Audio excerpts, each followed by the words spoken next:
has officially opened the application form for its student debt handout plan.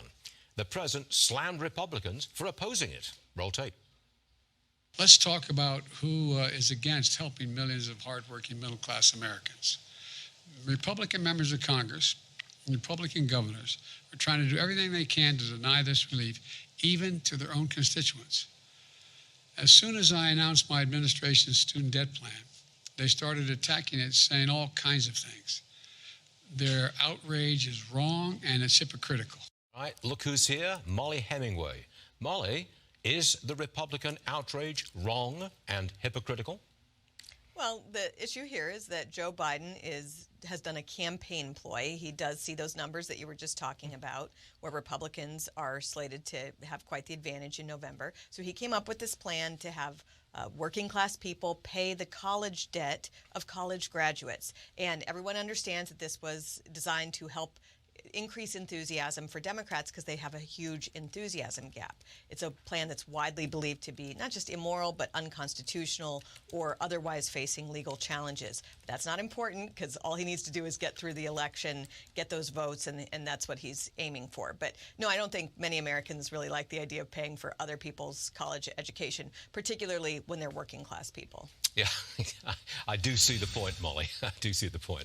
Now, this is interesting. The New York Post says the First Lady was very unhappy with White House staffers because they hadn't cut off the president's long press conference. Now, this was back in January.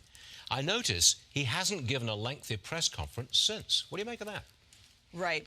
Very different than his predecessor, who was, perhaps too transparent and too accessible to the press. This president is very cloistered, and that's because when he talks to the press, as in that press conference you're just mentioning, he makes a lot of verbal gaffes, he stumbles, he has trouble.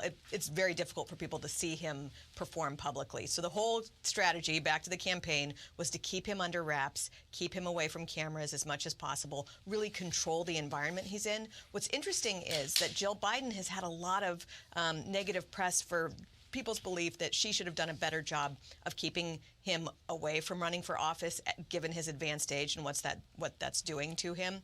But seeing that she's so involved is interesting. That it's coming out is interesting, and I think that scrutiny of her will increase. Last one. Do you think that the president's, I'm going to say, lack of focus or his age, is that a significant issue in November's elections?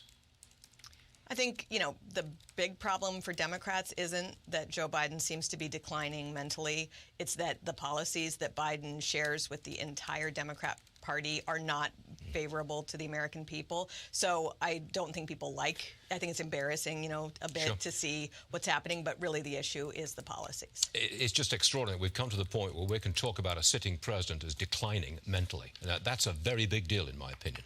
Mollie, thanks for being with us. We appreciate it, always. Thank you.